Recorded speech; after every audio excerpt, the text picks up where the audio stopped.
Hoy hablamos en gran cantidad de noticias de los medios de comunicación de masas de un cambio climático en el planeta Tierra.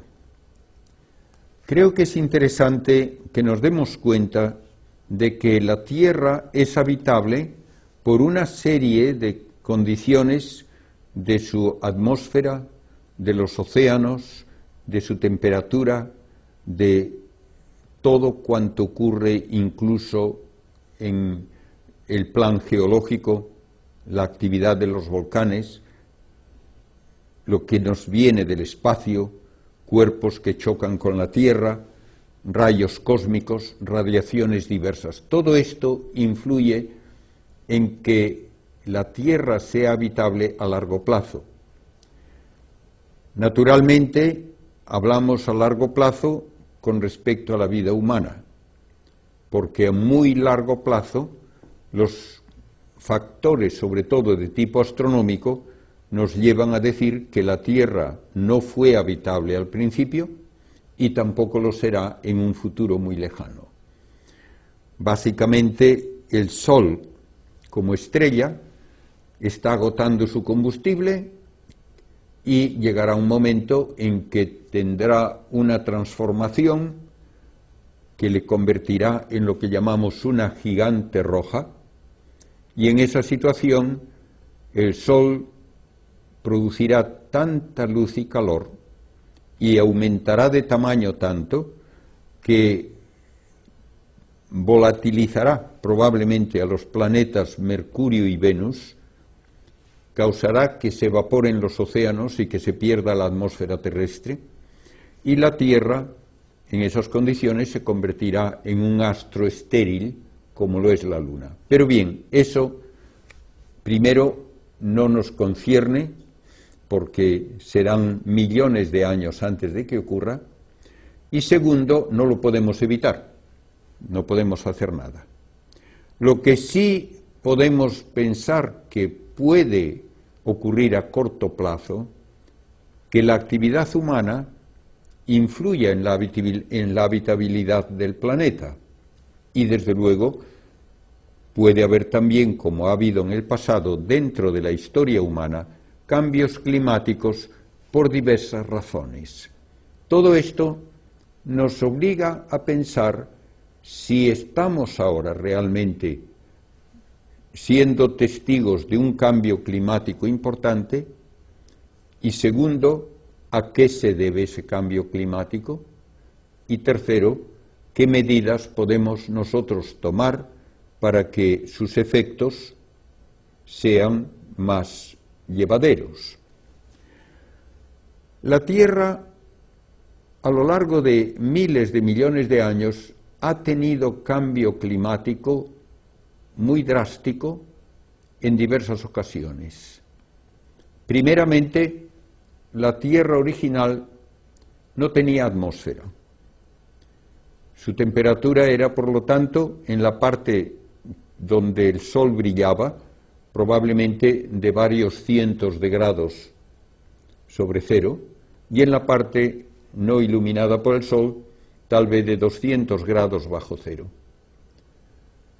La primera atmósfera terrestre que arropó al planeta se debió sobre todo a erupciones volcánicas, que producen gran cantidad de anhídrido carbónico, y el anhídrido carbónico, en lo que llamamos el efecto de invernadero, atrapa el calor del Sol y produce una temperatura más uniforme en todo el planeta, porque esa especie de colcha de aire caliente afecta a todo el planeta, no solo donde está brillando el Sol. La Tierra original tampoco tenía agua, y recibió el agua sobre todo por la caída de miles y millones de núcleos de cometas. El agua tiene también este efecto de invernadero. En realidad, en el momento actual, se calcula que más del 60% del efecto de invernadero que hace habitable a la Tierra se debe al vapor de agua. El anhídrido carbónico, el metano, otros gases contribuyen mucho menos. A lo largo de muchos millones de años ha ido disminuyendo la cantidad de anhídrido carbónico en la atmósfera. Por otra parte, ha ido aumentando la cantidad de oxígeno y también probablemente la cantidad de vapor de agua. El resultado es que desde hace miles de años la atmósfera terrestre ha mantenido una temperatura bastante uniforme durante todo el planeta, con unas variaciones de pocos grados. Pero una variación de pocos grados ya puede ser suficiente para que se dé una época glacial. Se ha calculado que bastaría un cambio de 2 grados o 3 para que hubiese una época glacial si disminuye la temperatura en esa cantidad, o para producir, por el contrario, una época, podríamos decir, tropical si aumenta la temperatura. ¿Cómo podemos saber cuáles eran las temperaturas en la antigüedad? Una de las maneras de hacerlo, la más obvia, es estudiando fósiles. ¿Qué tipo de plantas ocurrían en un momento determinado en una zona determinada de la Tierra? Otra manera que puede incluso aplicarse donde no hay fósiles de plantas es el estudio de las proporciones de dos tipos de oxígeno, dos isótopos de oxígeno. El oxígeno normal tiene 16 partículas en el núcleo, pero hay un oxígeno pesado que tiene 18.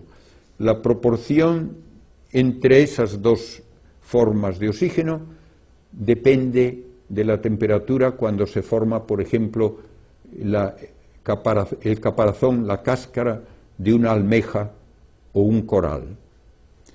Con todos estos métodos y también con el estudio de muestras de hielo que se extraen hasta de kilómetros de profundidad en la Antártida y en Groenlandia, sobre todo, se puede reconstruir la historia de los cambios climáticos en la Tierra. Y tenemos que aceptar que ha habido en varias ocasiones períodos glaciares, incluso en épocas en que había mucho anhídrido carbónico en la atmósfera. De modo que no es sencillamente el cambio climático algo que se atribuye automáticamente a la cantidad de anhídrido carbónico. Ha habido otros factores y todavía no los sabemos en detalle.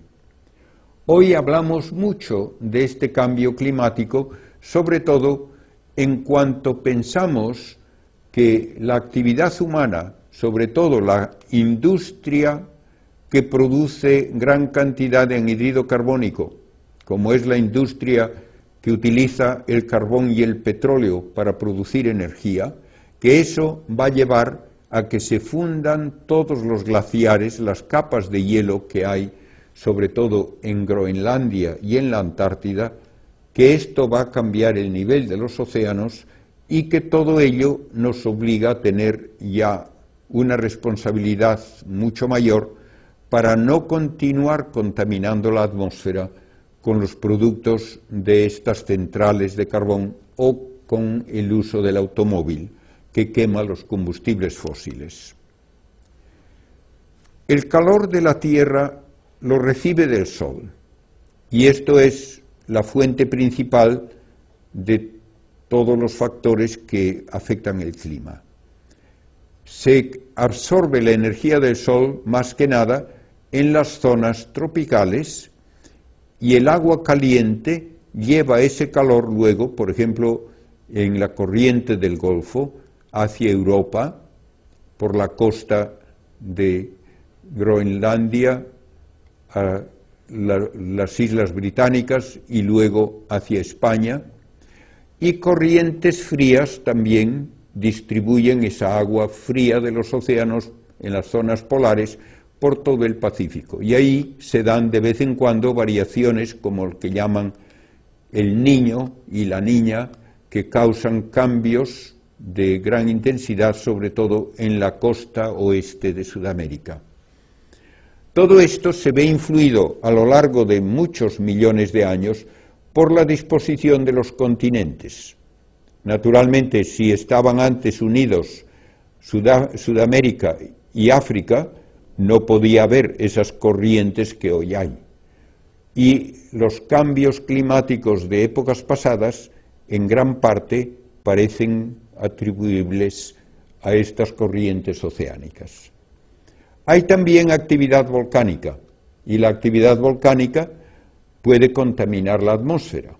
Y naturalmente, si hay gran cantidad de anhídrido carbónico y de polvo de los volcanes, pueden darse fenómenos que todavía no podemos especificar en detalle, porque si aumenta la temperatura, aumenta la evaporación de los océanos. Hay entonces más anhídrido carbónico porque lo sueltan los océanos, y hay también más agua, y todo esto atrapa más calor.